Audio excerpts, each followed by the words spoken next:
আসসালামু আলাইকুম। গত ভিডিওতে ওয়ার্ডের আমরা 15 পর্যন্ত কমপ্লিট করে ফেলছিলাম। আমি 16 থেকে শুরু করছি আজকে। দেখেন মিনি টুলবার কি এবং কিভাবে তা ব্যবহার করা যায়। মিনি টুলবার আমরা এখানে গেলাম। আমরা এখানে যাওয়ার পরে ধরেন মাইক্রোসফট ওয়ার্ডে কটা এরকম লেখা নিছি। হ্যাঁ, আমি এই লেখাটুকু এরকম সিলেক্ট করে আমি যদি এটাকে কালার করতে চাই তাহলে এখান থেকে ধরেন এরকম কালার দিতে হয়, অথবা আমি যদি এটাকে একটু বড় করতে চাই তাহলে এখানে এরকম ক্লিক করলে বড় হয়, অথবা আমি যদি এটাকে হাইলাইট করতে চাই ব্যাকগ্রাউন্ড দিতে চাই তাহলে এখান থেকে হাইলাইট দিতে পারি। ঠিক আছে, এখন এই কাজগুলি এইভাবে না করে আরেকটা সহজ পদ্ধতি আছে, মিনি টুলবার। সেটা কোথায়? এটা না, এটা কুইক অ্যাক্সেস টুলবার। ধরেন আমি এইখানে গেলাম, সিলেক্ট করার সাথে সাথে এখানে একটা ছোট্ট একটা টুলবার চলে আসবে, ওর নাম হলো মিনি টুলবার। কিন্তু আমার তো আসছে না, তাই না?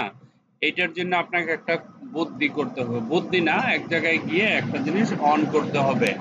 ফাইলে যাবেন, অপশনে যাবেন, এখানে লেখা আছে জেনারেলে, দেখেন শো মিনি টুলবার।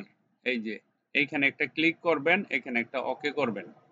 ঠিক আছে, এখন আমি যখন এটা সিলেক্ট করব, সিলেক্ট করে মাউস থেকে হাতটা উঠাবো, দ্যাটস ইট। পরে এইখানে নিয়ে আসবো, দেখেন একটা টুলবার আসছে, তার নাম হচ্ছে মিনি টুলবার। এখন এইখান থেকে আমি এই কাজটা করতে পারি, এইখান থেকে আমি এটাকে বড় করতে পারি। দেখেন এইখান থেকে তারপরে আমি এটাকে কি করতে পারি, আপনার হাইলাইট করতে পারি। দেখেন এটার নাম হচ্ছে মিনি টুলবার। ঠিক আছে, আশা করি জিনিসটা বুঝতে পারছেন। এখান থেকে আমরা এই কাজটা করতে পারি। ঠিক আছে, মিনি টুলবার থেকে। ওকে, 17 নম্বর কোশ্চেন কি হবে? 17 নম্বর কোথায় আমাদের? 17 নম্বর, ইংরেজি বানান ঠিক আছে কিনা তা কিভাবে চেক করতে হয়? আমরা এখানে যাব। এখন এই জায়গাতে ধরেন আমি কিছু একটা বানান ভুল করছি, সাপোজ আমি ধরেন এখানে এগুলো সব ঠিক আছে বানান, আমি যদি কিছু একটা লিখি, ধরেন আমি ভুল করে লিখলাম জি ডাবল ও এডি, গুড। আচ্ছা, এটা একটা অর্থ হয়ে গেছে। ধরেন আমি বানান ভুল করলাম, ধরেন আমি লিখলাম এম, কি বানান ভুল করে দেয়? আচ্ছা, বাংলাদেশ বানান ভুল করে, বিএনজিএল, বাংলা টি এ এ। ওকে, দেখেন আমি এখানে ভুল করছি কিন্তু এটা কোনো হচ্ছে না, মানে আমাকে কিছুই বলতেছে না, আমি যেটা লিখি কোনো ভুল হচ্ছে না কেন? আমি যখন ভুল করব সে রেড কালার দিয়ে দেখে দেবে। এটার জন্য আপনাকে আরেকটা কাজ করতে হবে, ফাইলে যেতে হবে, অপশনে যেতে হবে, প্রুফিং এ যেতে হবে, check spelling as you type, এখানে একটা ক্লিক করতে হবে, তারপর একটা ওকে করতে হবে। দেখেন জি ও ও এ ডি, গোড বানান ভুল, লাল দাগ, বাংলাদেশ বানান ভুল করছি, সে লাল দাগ দিয়ে দিচ্ছে, তাহলে আমাকে ভুলটা ধরে দিল না? ঠিক আছে, কম্পিউটারকে বলতে হবে আমি যখন ভুল করি তুমি সেটা আমাকে দেখিয়ে দাও, এরকম না বললে সে ধরবে না, সে বোঝাবে না। ঠিক আছে, এটা যেন মনে থাকে।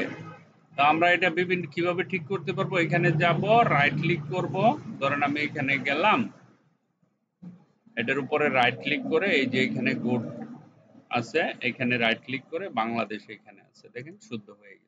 ঠিক আছে, রাইট ক্লিক করলেই হয়ে যাবে। 18 নম্বর প্রশ্ন কি আছে? ইংরেজি গ্রামার ঠিক আছে কিনা তা কিভাবে চেক করতে হয়? গ্রামাটিক্যাল একই কাহিনী, ওইখানে যাবেন আপনি, ওইখানে বলতে এটাতে আমরা যাব, এই জায়গায় যাব, অপশনে যাব, তারপরে জেনারেলে যাব, না প্রুফিং এ যাব, mark grammar errors as you type.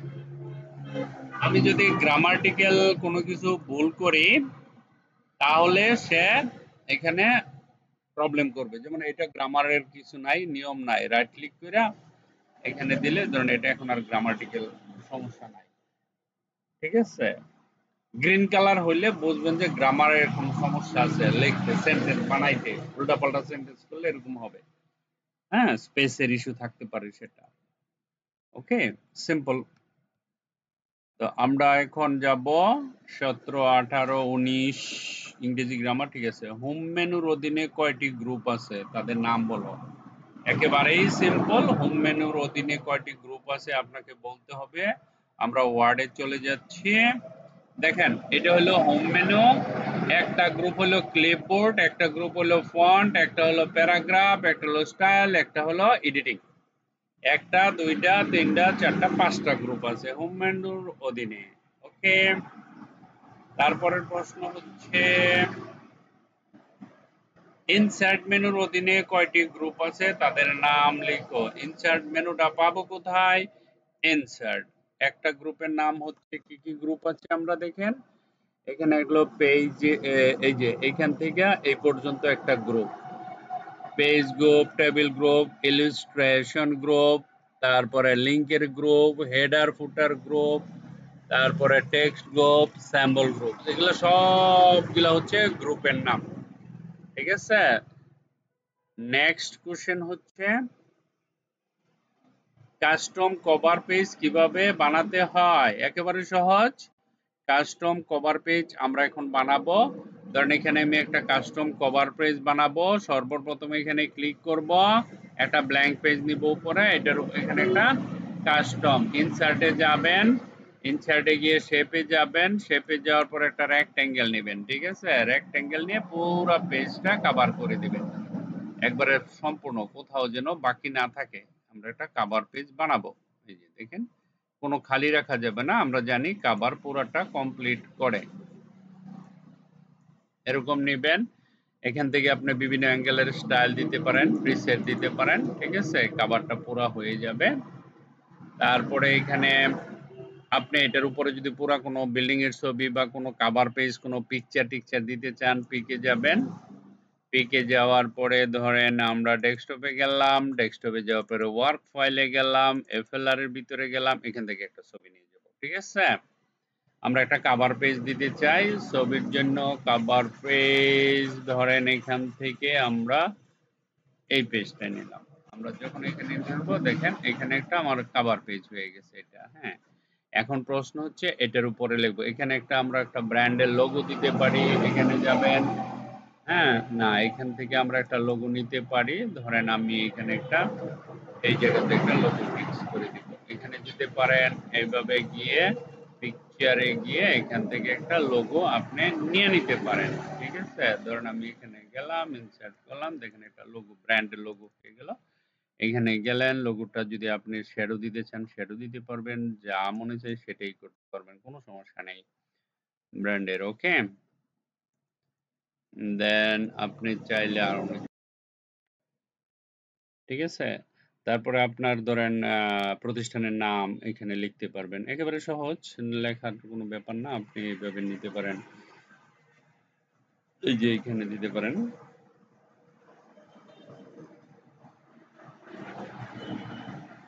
প্রতিষ্ঠানের নাম এইভাবে লিখতে পারেন। এখানে এসে এটাকে আপনি কালার করে দিতে পারেন।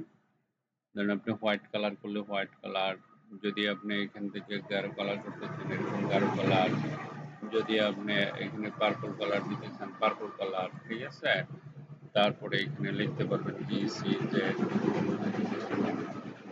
ইনফোটেক, ধরেন এরকম লিখলাম। লেখার পরে এটাকে সিলেক্ট করে এটাকে বড় করা যায়, তাই না? আমরা হোমে গেলে টেক্সটগুলো বড় করতে পারি, দেখেন।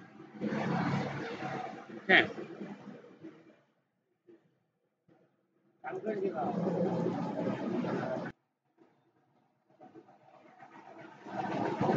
ওকে, অথবা আপনি এটার ব্যাকগ্রাউন্ড আপনি চাইলে সাদা করে দিতে পারেন। এই যে এইভাবে সাদা, এখানে ক্লিক করে আমরা এর ব্যাকগ্রাউন্ড সাদাও করে দিতে পারি। ঠিক আছে, করার পরে এই যে এইখানে গিয়ে আমরা আউটলাইন করে দিতে পারি। আবার যদি চাই তাহলে এটাকে শ্যাডো, শ্যাডো লাগবে না, প্রিসেট করলে অথবা এইভাবে আপনি এটা সেট করে দিতে পারেন। ঠিক আছে, অ্যাডজাস্ট হয়ে যাবে এটার সাথে। ওকে, তারপরে এখানে আপনি চাইলে স্টুডেন্টদের পিকচার নিয়ে আসতে পারেন। হ্যাঁ, ধরেন এখানে আমি যদি দেই ইনসার্ট শেপ,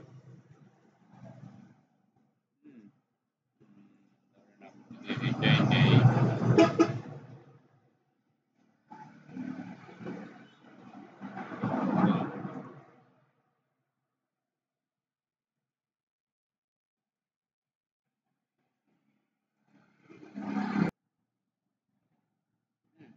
ধরেন আপনি এরকম ভাবে একটা নিলেন, নেওয়ার পরে এখানে গেলাম, আমরা নো আউটলাইন করে দিলাম, এখানে গেলাম,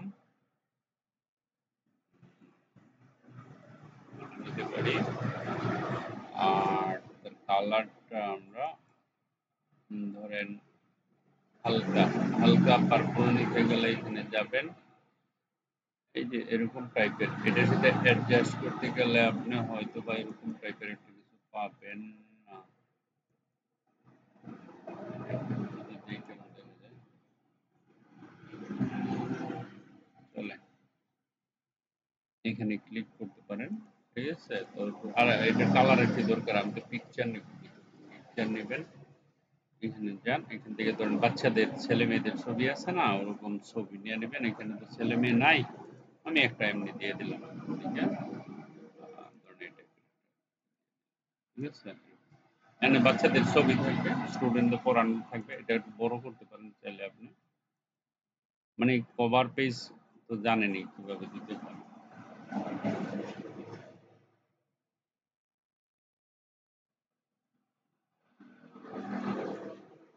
আমরা এইভাবে নিতে পারি, ঠিক আছে। আপনি এইভাবে একটা সুন্দর একটা কভার পেজ বানাতে পারেন, এটাই কাস্টম কভার পেজ কিভাবে বানাবেন, হ্যাঁ? তারপরে প্রশ্নতে যাই আমরা।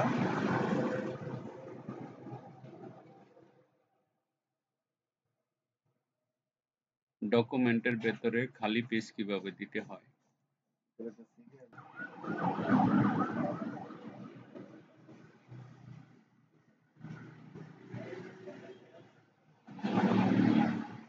ডকুমেন্টের ভেতরে কিভাবে খালি পেজ নিতে হয়, একেবারে সহজ, আমরা দেখাচ্ছি। ধরেন আমাদের ডকুমেন্ট কোথায় গেল, এটা এটা আমাদের ডকুমেন্ট না, এই ডকুমেন্টের এইখানে আমার একটা খালি পেজ লাগবে, এই এটার মধ্যে আর এটার মধ্যে খালি পেজ, এখানে একটা ক্লিক করবেন, ইনসার্টে যাবেন, ব্ল্যাঙ্ক পেজে ক্লিক করবেন, দেখবেন একটা খালি পেজ পেয়ে গেছে। পরের প্রশ্নটা কি, একটি পেজকে কিভাবে ভেঙে মানে দুই টুকরা করে দিবেন পেজটাকে, ওকে। এই পেজটাকে দুই টুকরা করে দিব, ধরেন আমি এটুক রাখবো এখানে, একবারে ইজি ব্রেক, এই যে ইনসার্টের আন্ডারে পেজ ব্রেক করলে দুই টুকরা, এটা একটা টুকরা, এটা একটা টুকরা।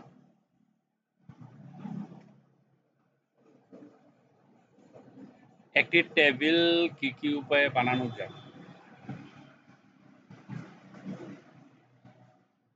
একটা টেবিল তিনটা উপায়ে বানানো যায়, আরো বানানো যায়, তিনটা উপায় দিয়ে চারটা উপায়ে বানানো যায়, ঠিক আছে। আমি চারটা উপায় দেখে দিচ্ছি। আমি একটা টেবিল বানাবো এখানে, আমি এখানে একটা ব্ল্যাঙ্ক পেজ নিয়ে নেই উপরে, ধরেন আমি এখানে একটা টেবিল বানাবো এই জায়গাতে। প্রথম, একেবারে প্রথম পদ্ধতি যেটা, আপনি কি করবেন, একটা দুইটা তিনটা চারটা পাঁচটা ছয়টা সাতটা, হ্যাঁ, একটা প্রথম একটা প্লাস নেবেন, হ্যাঁ, 1 2 3 4 5 6 7 8 9 10 11 12 হোয়াটএভার একটা নিলেই হলো, আরেকটা পাঁচ দেন,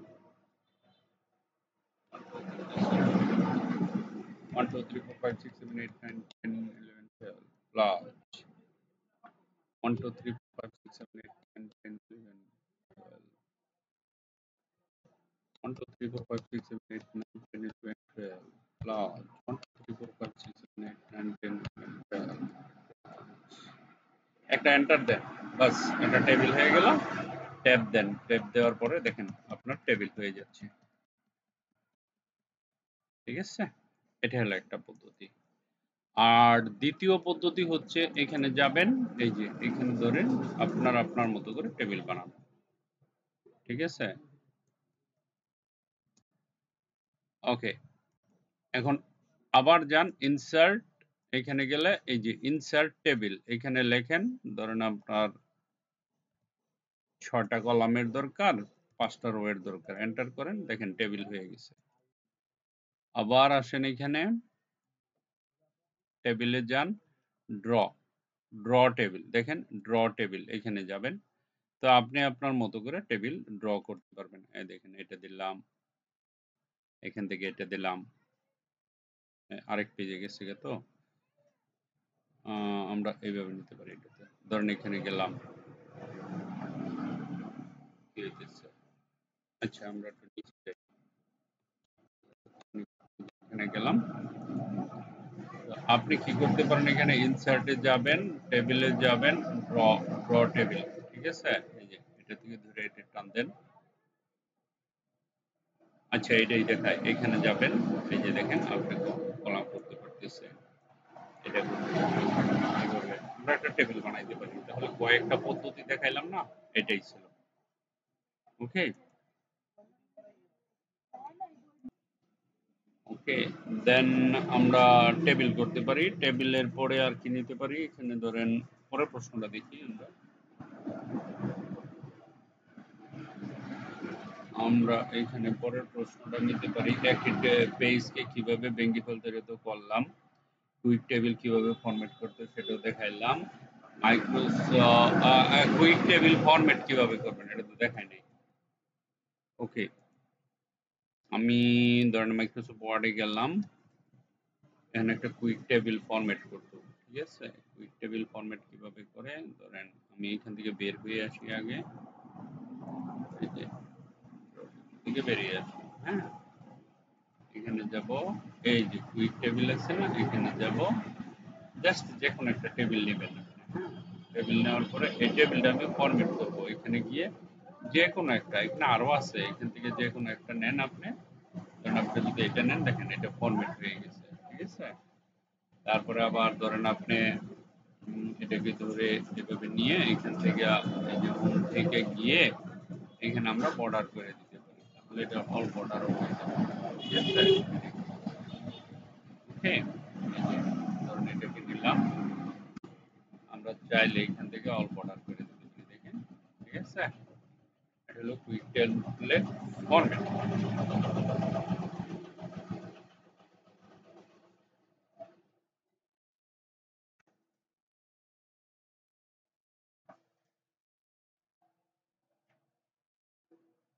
ওকে,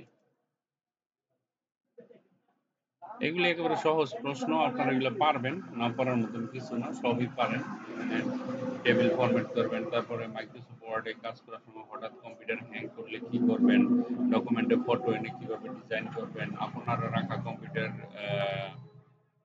কোনো ফটো নেই, তাহলে কিভাবে ফটো নিয়ে আসবেন, একটি হার্ডের উপরে 3টা হার্ড ইমেজ দিবেন এবং চতুর্থ হার্ডে পিকচার দিবেন, তারপরে একটি শেষ